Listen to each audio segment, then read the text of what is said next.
العمل ديالنا هو عمل مؤطر اولا بالثقه ديال المواطنين، وايضا مؤطر بالقسم اللي ادينا امام جلاله الملك، ومؤطر ايضا بالتعاقد السياسي مع المواطنين.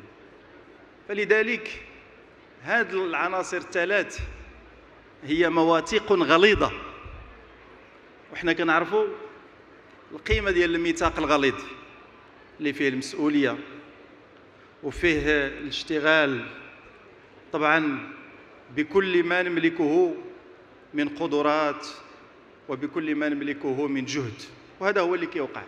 والكمال طبعا هو كمال لله سبحانه وتعالى.